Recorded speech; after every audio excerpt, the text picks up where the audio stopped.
request our flight attendants be seated at this time. We're landing in about 1 minute. Thank you.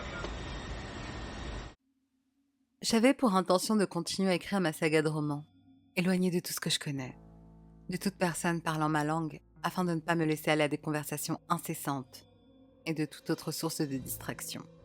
Mais le fait est que je ressens à présent le besoin d'écrire sur un tout autre sujet. Sur des faits réels qui me sont personnellement arrivés dans cet hôtel, à l'ouest de Prague, 5 mai 2014. Lors de mon arrivée en République tchèque, le temps était ensoleillé. C'était une de ces belles journées de mai. Ma réservation dans un petit hôtel éloigné du centre m'attendait. J'avais choisi cet établissement pour sa simplicité et ses prix bon marché, sans compter son allure pittoresque. C'était un de ces anciens hôtels dont uniquement le rez-de-chaussée avait été refait complètement à neuf et dont les chambres en bois vieilli vous font vous sentir comme transporté dans une autre époque. C'était ce havre de paix que j'avais choisi pour commencer à rédiger ma saga de romans fantastiques.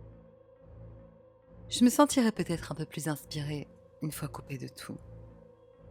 Je n'avais emporté que des vêtements et un bloc-notes, ainsi que le nécessaire d'hygiène. Pas de téléphone, pas de laptop, juste moi et la page blanche.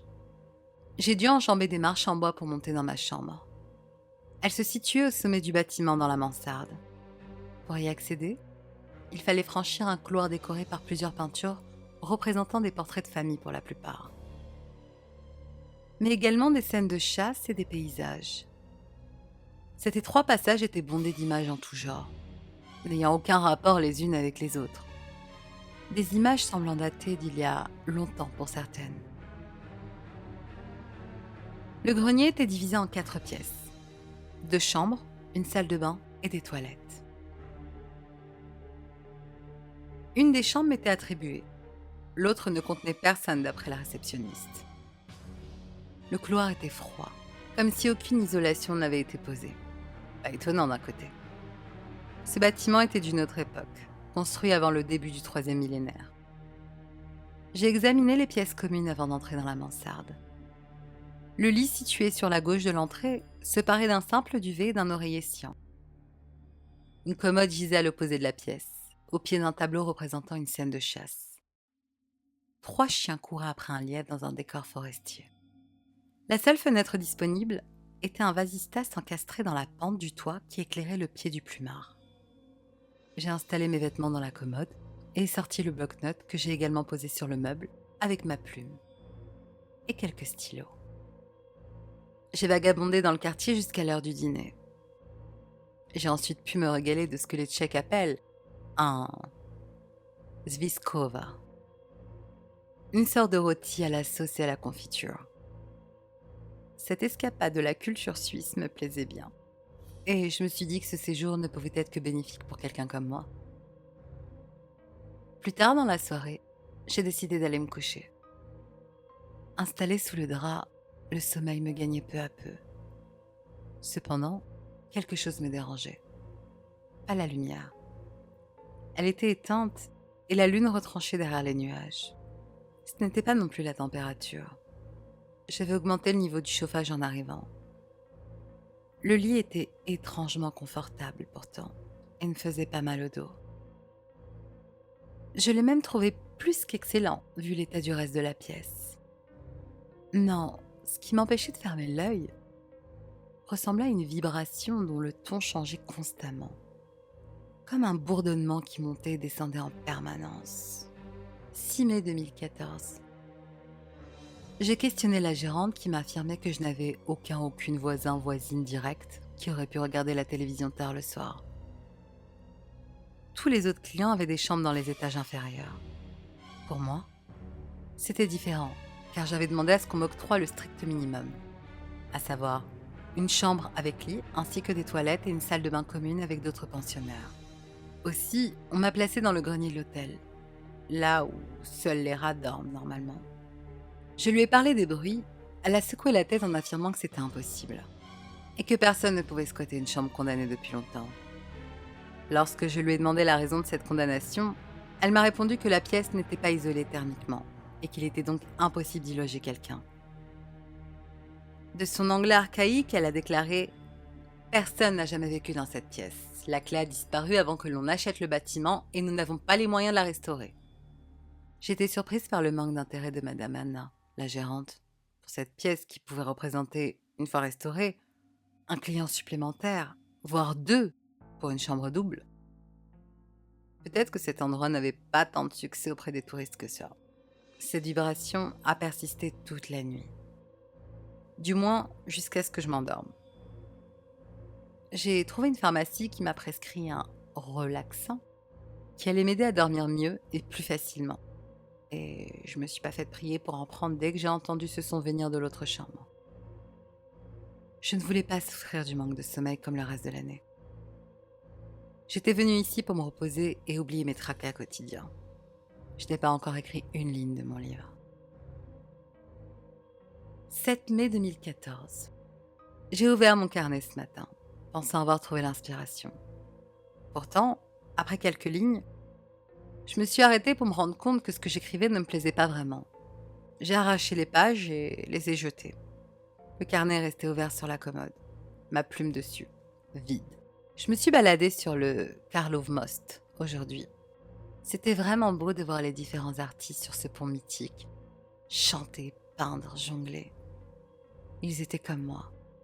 Ils vivaient de leur passion. J'ai souri cet après-midi. J'aurais pu passer toute la soirée là-bas, si mon corps pouvait le supporter. Malheureusement pour moi, je sentais la fatigue sur mes épaules. Aussi, après avoir mangé quelque chose, je suis retournée dans ma chambre.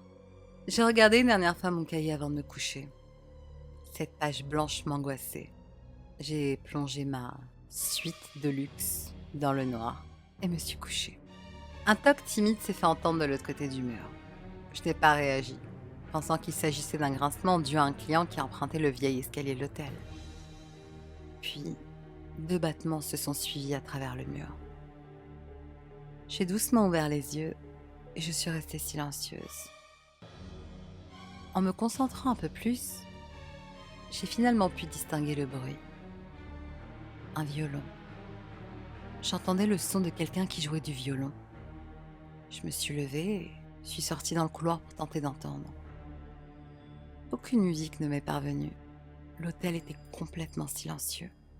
Mais ce qui m'a semblé être un craquement ou un timide toc sur le paroi de ma chambre a attiré mon attention. Certes, il a été bref et très bas, mais assez démarqué du silence pour que j'aille me coller au mur. À vrai dire, je commençais plus à être effrayée que curieuse, mais je persistais, les mains et l'oreille plaquées contre le papier peint. Le violon avait stoppé, mais il a repris quelques secondes après. J'ai reculé et saisi la boîte de cachet dans le tiroir de ma table de chevet. J'en ai gobé un, puis je me suis couchée une dizaine de minutes plus tard, assommée. 8 mai 2014. Le jour suivant, je suis rentrée complètement saoule. Ça m'a fait du bien dans un sens. J'avais réussi à oublier les bruits que j'entendais régulièrement. L'air de Prague ne me convenait pas finalement. Je croyais commencer à développer une sorte de folie ou de paranoïa à force de me dire qu'il pouvait y avoir personne dans la chambre mitoyenne à la mienne. Je m'étais fait comprendre du barman de l'hôtel qui m'a servi des doses invraisemblables d'alcool en tout genre. Il me semble même avoir vu un reptile ou un oiseau dans l'une des bouteilles présentées au-dessus du comptoir. Je n'ai pas bu de celle-là. Je me souviens avoir titubé et être tombée en arrière dans l'escalier. Ma tête a brisé le plâtre du mur au pied des marches. Sur le coup, je n'ai même pas fait attention aux dégâts. Je me suis relevée péniblement et, encore sonnée, je suis remontée à l'étage. Sans me soucier des plaintes venant des autres chambres qui avaient entendu le vacarme de ma chute. J'ai noté, au passage, que personne n'est cependant sorti pour voir ce qui se passait. Ils se contentaient de hurler à travers les cloisons. Arrivée dans le couloir menant à ma chambre, l'air ambiant m'a paru extrêmement glacial. L'éthanol devait pourtant affecter mes sens et réduire la sensation de froid.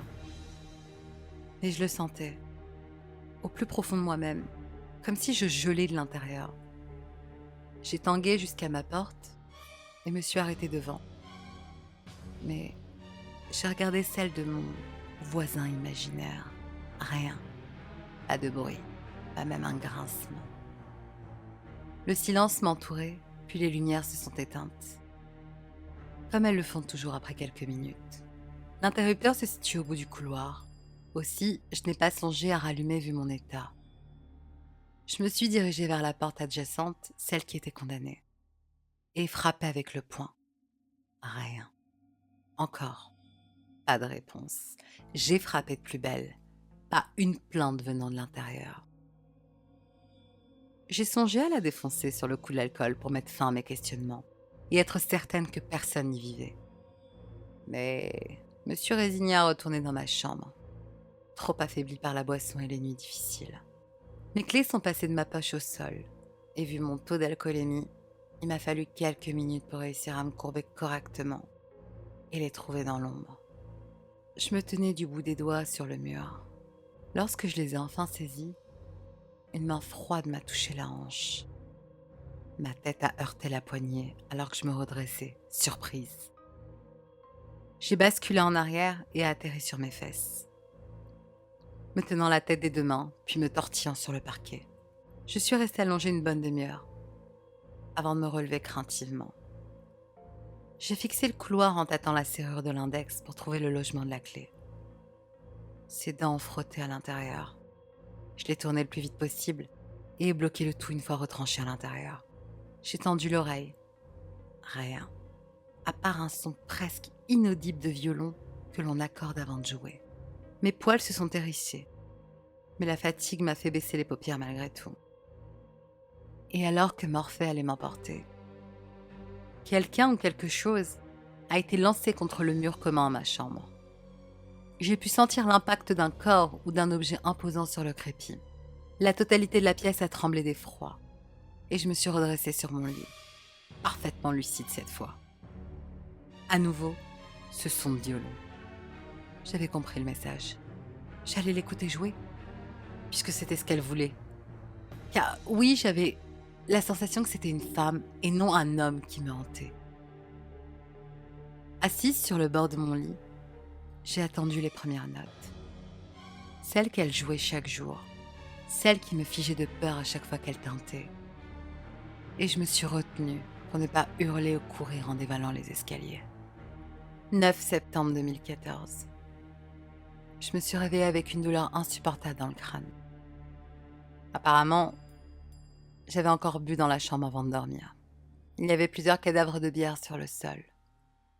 Ou alors, j'avais simplement mis un coup de pied dedans. Je n'ai aucun souvenir.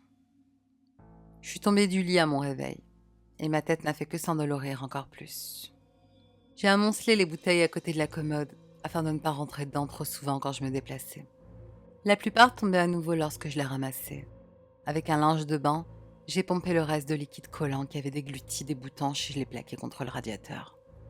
Lorsque je me suis retournée vers la commode, mon cœur a failli s'arrêter.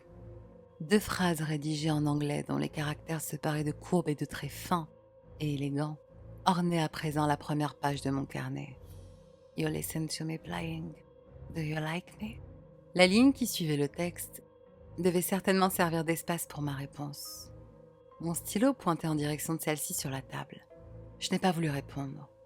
J'ai détourné le regard et me suis écroulée sur mon lit, la face en avant. La douleur était encore vive et mon esprit était fatigué. Fatigué de ces phénomènes sans explication. Fatigué d'être hanté par je ne sais quelle morte. Fatigué d'avoir sans cesse peur. Agrippée à la table de chevet, j'ai ouvert le tiroir et attrapé ma boîte de cachet. 3 aujourd'hui. 1 pour la douleur et 2 pour oublier. Ou plutôt en espérant oublier. Je me suis rendormie sur le coup. Comme pour échapper à tout ce qui m'arrivait. Shootée. Et encore à moitié saoule. 2 heures plus tard, je me suis à nouveau éveillée. Il faisait froid dans la chambre. Et pour cause, la fenêtre était grande ouverte, alors que je l'avais fermée la nuit précédente. Cambrée sur le matelas, les fesses en l'air et la tête rentrée entre les épaules, je me suis quelque peu étirée avant de remarquer que quelque chose dépassait dessous mon oreiller. C'était la note que j'avais vue un peu plus tôt. On l'avait déchirée du bloc au niveau des picots. 2 nouvelles lignes avaient été inscrites. Are you scared? Do you want to see me? À bout de nerfs, j'ai bondi du plumard et attrapé ma plume et gravé sur le papier en majuscule le mot « Yes ». Si fort que la feuille s'est froissée sous la pression du bec. Après une dizaine de secondes, j'ai sursauté comme jamais. Le tableau placé en face de mon lit est tombé derrière la commode. Je suis restée droite comme un i lorsque le vacarme de la peinture a résonné dans ma chambre, accompagné du son d'un clou rebondissant sur le parquet. Lentement, je me suis retournée. La toile était encastrée entre le mur et le meuble. Un rectangle jauni marquant son emplacement sur le papier peint. J'ai attendu de retrouver un rythme cardiaque plus calme avant de faire prudemment un pas vers le tableau. Le sol a grincé. Finalement, je me suis retrouvée sur la droite de la commode. J'ai fait glisser le tableau pour le débloquer et l'ai pris à 2 mains. Cette scène de chasse avait l'air tout à fait normale. Aucune femme et aucun homme représentés, uniquement des chiens poursuivant un lièvre. J'ai lancé le tableau sur le lit et me suis pris la tête entre les mains, les yeux clos. Ma tête n'en pouvait plus. Que se passait-il dans ce maudit hôtel? J'ai tourné dans la pièce, expirant grassement, sentant mon cœur accélérer et ralentir. Et c'est lorsque j'ai ouvert les yeux que j'ai pu apercevoir, là, dans le coin intérieur du tableau, coincé entre la toile et le cadre, prise en tenaille par le tissu et le bois, une image en noir et blanc, une photographie, cachée derrière cette peinture grotesque. J'ai relâché la pression que j'exerçais sur mon crâne et étendu la main vers le cliché. Il a doucement glissé, frottant sur le tissu rêche de la peinture. L'air s'est refroidi davantage. La photo montrait une femme sobre et élégante, un violon dans la main gauche, l'archet dans la droite. Elle était en position pour jouer. Sa taille était très fine, certainement à cause du corset de la robe à froufrou qu'elle portait. Ses cheveux étaient relevés et pris dans un ruban. Elle semblait livide. Ma peur a laissé place à de la tristesse en la voyant. Elle avait l'air si innocente, et elle me fixait de ses yeux sans expression, alors que je l'observais sans mot dire. Je me suis résignée à croire qu'elle ne me voulait aucun mal finalement. Mes mains tremblaient. « C'est vous sur la photo, n'est-ce pas ?» ai-je demandé avec un rire nerveux. Pas de réponse. « C'est vous qui me torturez comme ça depuis le début ?» Toujours rien. Mais le froid avait pris complètement possession de la pièce. De la buée se formait lorsque je bégayais. Pourtant, la température extérieure devait approcher les 15 degrés Celsius. Je l'ai à nouveau regardé, si vide d'émotion. Mais ses yeux semblaient mélancoliques. Vous avez joué du violon avant? La porte s'est ouverte. C'était la gérante. Elle s'est avancée vers moi, et en voyant le bazar qui jonchait le parquet et le tableau décroché, elle a déclaré d'une voix stricte: « Les clients se sont plaints à plusieurs reprises de votre comportement d'ivrogne et du vacarme nocturne que vous avez causé. Je comptais uniquement vous avertir, mais vu le bazar dans cette chambre, je préfère vous demander de partir. Vous avez jusqu'à demain matin pour faire vos bagages et remettre les meubles en état. Et fermez cette maudite fenêtre, on se croirait en plein hiver. » Madame Anna allait s'en aller, lorsque je l'ai retenue par le bras. « Attendez, j'ai trouvé ça, Savez-vous qui c'est ? » ?»« Aucune idée. Cette femme ne me dit rien. Normalement, les gérants placent une photo de famille dans le couloir. Et vous pouvez vérifier, elle n'y est pas. » Le jour de mon départ, je ne savais plus quoi penser. Rien n'était arrivé. Pas même un léger coup tapé sur la cloison. La température était remontée, pareil dans tout le reste du bâtiment. J'ai refermé à clé la chambre et me suis arrêtée à côté de la porte de Marie. Je l'avais baptisée ainsi, puisque je ne connaissais pas son vrai nom. Je suis restée, la mine basse devant, puis ai approché mon oreille du bois de la porte. J'ai pu entendre un sanglot étouffé de l'autre côté.